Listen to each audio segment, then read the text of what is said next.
Welcome back to Viking Football with Bruce Barnum as the Vikings get ready for a homecoming football game this Saturday at Providence Park. The Vikings will take on the Northern Colorado Bears.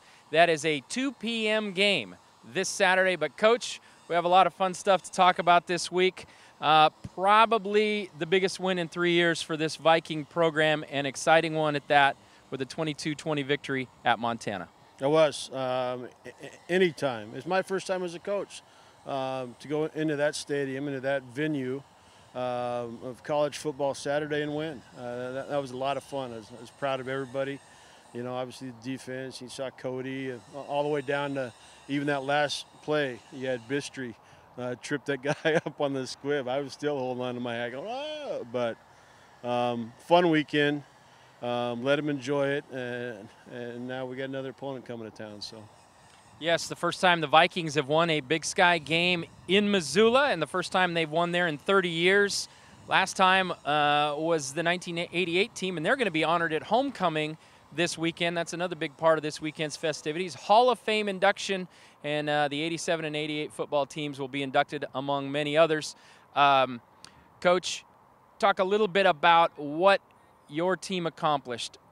And mainly, I'm thinking the defense, because a brilliant first half, 9 possessions by Montana, 7 3-and-outs, 7 punts, and 2 fumbles. Defense playing lights out, improving every week. For the last 2 weeks now, you know, Idaho and Montana, they've given us a chance to win the football game. So offensively, we were able to, you know, put a couple up, just stay ahead. And I like the resiliency of the offense. We did come back. They went ahead 14-13, and offense came back, scored, and then scored there at the end. So I was proud to see that. There wasn't any quit. It's easy to go into any game, but especially when that 12th man, you know, the Mighty Grizz crowd starts biting at you and growling at you. I've been with teams that, you know, folded in that situation or made mistakes. So it was fun. You know, there were some key times in that second half when it was getting hot. I was happy to see the resiliency of our football team. And the one thing the Vikings have been looking for defensively, and it seems to have made the turn that way this year, is big plays, forcing turnovers. The Vikings recover 4 fumbles. Noah Yunker gets 1. Dallas House gets 2. Houston Barnes blocks a punt. And then, of course, Sam Bodine recovers that last fumble that leads to the scoring drive. It was a game of turnovers, honestly, Mike. You know, and we gave it back to them. Proud, happy, fun to watch our defense get those turnovers. But, you know, just because it's the Grizz and homecoming, I can't have my guys keep them happy by giving 3 away. The beginning of that second half, I mean, is like a repeat of the first. First play, bam, ball's on the ground, they score. So, anyway, we're plus right now on turnovers. Exact opposite of what we were last year and how we've been bit since 15. So the best is yet to come. Okay, last thought on the Montana game, and it's the most important one, the final drive. The Vikings find a way to march it down the field in the last 4 minutes, and you turn it over to an 18-year-old kid who'd never kicked a 52-yard field goal, let alone in front of 25,000 people on the road. Take us through your thought process there the last couple minutes. Well, first off, I did not want to leave one tick on that clock. When we got that ball back with the fumble, we had a timeout. You know, I thought some things in the run game. I didn't go to the pass game because, you know, Coach Bear, they're heating us up. You know, that's dangerous. Chipping away at the run. Great run, I thought. I was looking, it was a 2nd and 7, I believe, and Sergio Hoffman stuck his foot in the ground. I was looking at my chart for 3rd and 7. Sergio sticks his foot in the ground and gets the first down. I'm like, okay, this is going the way of the Vikes. But then coming into that end, it was the 4th down. You know, there was a timeout. There was time to talk about it. And it's funny on the headphones. You always have 2,000 play calls coming at you. On that one, I didn't. It was crickets. So we set something up, hoping we put Dagby in a spot to make a play on that 4th and 2, because we weren't quite close enough. And he did. What a great play. Great protection, great inside route to take care of the underneath coverage. And Dagby, you know, snaps him off enough to get a first down. So that was a critical play, obviously. Then you send Cody out. And I put him in the worst case scenario. Left hash. Don't put him on left hash, Barnum, anywhere else. Then I run a play after a timeout. Let's get a couple more yards. We go backwards. Sending him out. The interesting thing that I learned today is when I sent him out, he was nervous as a squirrel in church. Said I was a little shaken. When Montana called the timeout, he said he settled down. He was able, hindsight 2020, he could have made up any story. But that's what he told me this morning. Thought that was kind of interesting for those listening. So that was kind of what was behind it.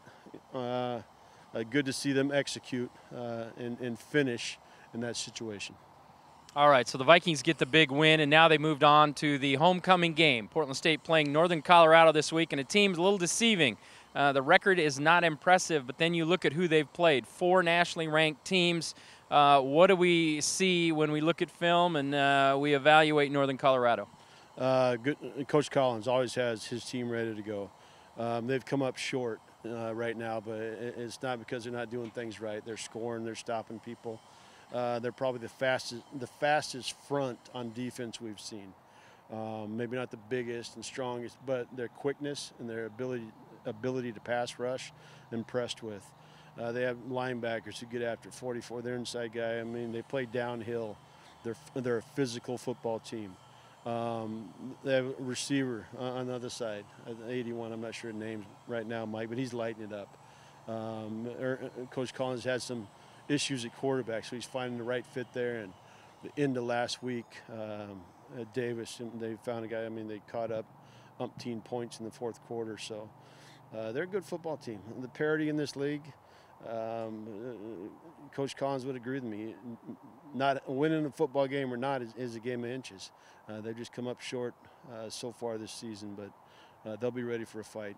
And certainly your team has to have a little inspiration knowing that when they went to Missoula, there weren't many people that thought Portland State could pull out that win other than the guys on the bus. So they have to know that probably Northern Colorado is maybe kind of in that situation coming to Portland State just based on records and things. So what do you do to keep your team from, coming back after that emotional win and being ready to play this Saturday? Talking about improvement, I think we've improved, especially on defense each week. We're grinding them. The celebration's over. We let them enjoy that until that meeting on Sunday night, but it has served as energy. Practice energy's back up. We're ready to go. So we as coaches can't allow them to keep living that moment because Northern Colorado, it's real. It's not something we're going to overlook. You kidding me? We're not overlooking anybody, Mike.